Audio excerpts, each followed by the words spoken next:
Hello friends and welcome back to my channel. For those of you who are new, my name is Jinaye and I am a flight attendant based in the United States. This video is a part of my series on how to become a flight attendant, so if you missed the first one, go check that out and then be sure to subscribe so that you don't miss another video.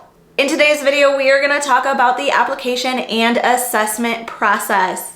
Now, a lot of this process you do want to do before you submit your application, and it can be done before applications for whatever airlines you're applying to are open. Now, as with applying to any job, the first step in applying to airlines is going to be your resume. So you want to go ahead and get your resume out of the deep depths of a Word file somewhere on your computer and get started on working that resume, whether it's updating information or even just starting from scratch. Now, I love working on resumes. I love reading resumes. I don't know what it is about resumes, but I am so particular when I'm creating my resumes. And I'm also looking out for certain things when I'm looking at other people's resumes because it really reflects how much effort they put into it. Because how much effort you put into your resume really reflects on how much you want this job. Now, with airlines, it is a very extensive hiring process. So getting your resume ready is just step one of that process. Now, if you are starting your resume from scratch, a lot of programs such as Word or Pages where you go to write your resume do have resume formats already made. So you could potentially open up a document that's in a resume format and just input your information into that. And that is perfectly fine. In fact, my resume format was already in Pages and I just used what was already available to me instead of just trying to do my own thing. There's nothing wrong with doing your own thing, but there's also nothing wrong with just using what's already available to you. Now, as far as inputting the information in your resume, some really key tips is try not to put the same information twice. Say you had multiple jobs where you're basically doing the same thing. We'll use retail, for example. Say you worked at one retail store and then after that you worked in another retail store, and say they were both clothing retailers and basically the same thing, they were just competitors, and maybe you were a cashier at both of those places. When you're talking about the job description and what you did at those employers, you don't want to just repeat the same thing even though you essentially did the same job, because you're putting the same information on your resume twice, and when you only have a page to work with, you want to put as much information as possible in your resume. So let's say you were a cashier at a clothing store. You can talk about being a cashier at the clothing store, that is fine. But say you moved into your other job where you were a cashier at a clothing store. Say that store you had to sell credit cards. Highlight that, talk about that. Say at that store you won an award for something, talk about that. Or say that you did branch out a little bit into merchandising. Talk about the merchandising at that second one. Honestly, you can even type out a list of the things that you did at both of those jobs for descriptions and pick which one goes for which job. Just don't repeat it. And if you do repeat some information, make it sound completely different. Jazz it up a little bit. Put a little bit of color in that description. Find a different way to say the same thing. If you're gonna say the same thing, say it in a different way. Now, while you're working on your resume, you may be asking, am I gonna need a cover letter for this? And really, that's up to you. I personally had a cover letter for every single airline I applied to. I typed it out different for every single airline that I applied to, and I really tailored it to why I wanted to work for that specific airline. And say the airline I'm with now, I did apply to that airline multiple times, but I had a different cover letter every single time I applied to that airline. And that's just what I preferred to do. I know plenty of people who got hired at airlines that did not have a cover letter. So don't stress yourself out too much about the cover letter. If you want to do it, go for it. But if you don't want to do it, it's not a necessity. You can get hired without it. Now, after you have crafted your resume or you've updated your resume, next is to go make a career profile for the airlines that you want to apply for.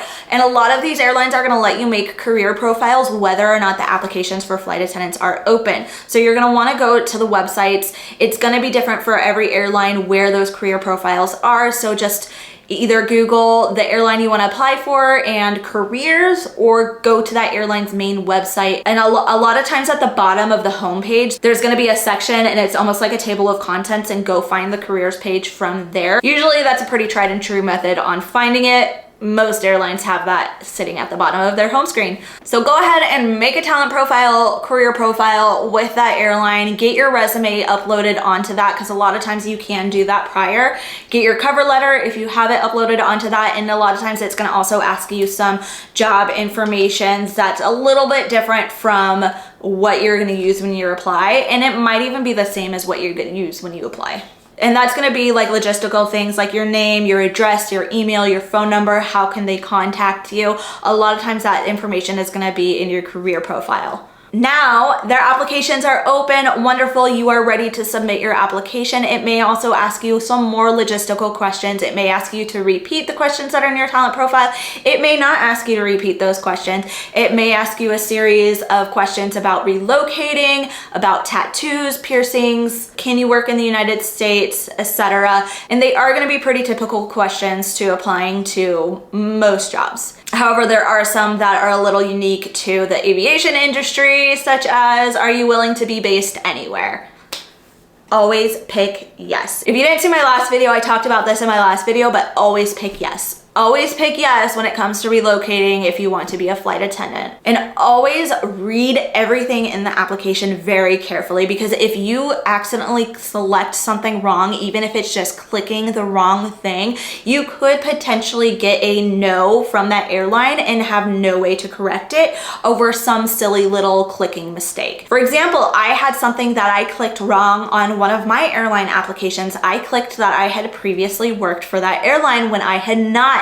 Fortunately, that airline gave me the opportunity to correct that mistake, but that might not happen with every single airline, especially when airlines are getting hundreds of thousands of applications every single time they open applications. So before you hit submit on your applications, be sure to look through it one more time just to make sure that all the information is accurate, and also that your email address is accurate, because more often than not, that's how they're going to contact you. So you want to make sure it's in there correctly.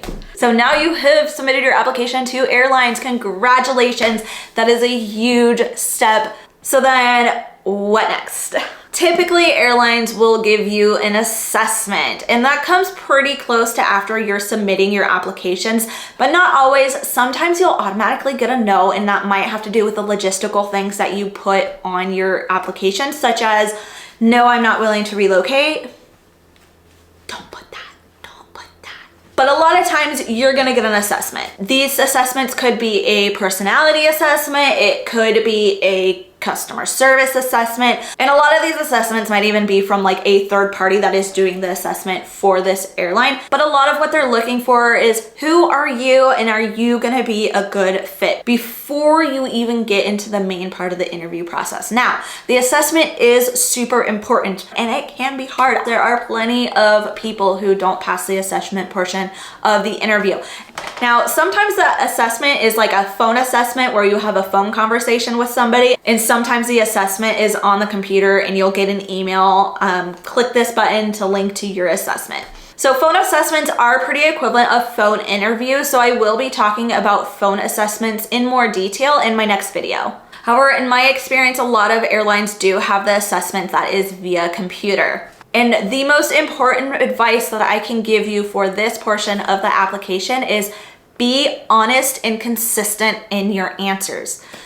And if you are honest in your answers, you are gonna take care of the consistency portion of that advice, because what's more consistent than honesty? So if it's asking you personality or customer service based questions and you have a weakness in that, be honest in your weakness. Don't just submit the answers that you think they want to hear, because that's not honest, and ultimately that's going to lead to inconsistency in your answers. So now you've worked on your resume, you've submitted your application, and you've done your assessment. What next? I'm going to be completely honest with you guys. The part that comes next is waiting and waiting and waiting and waiting.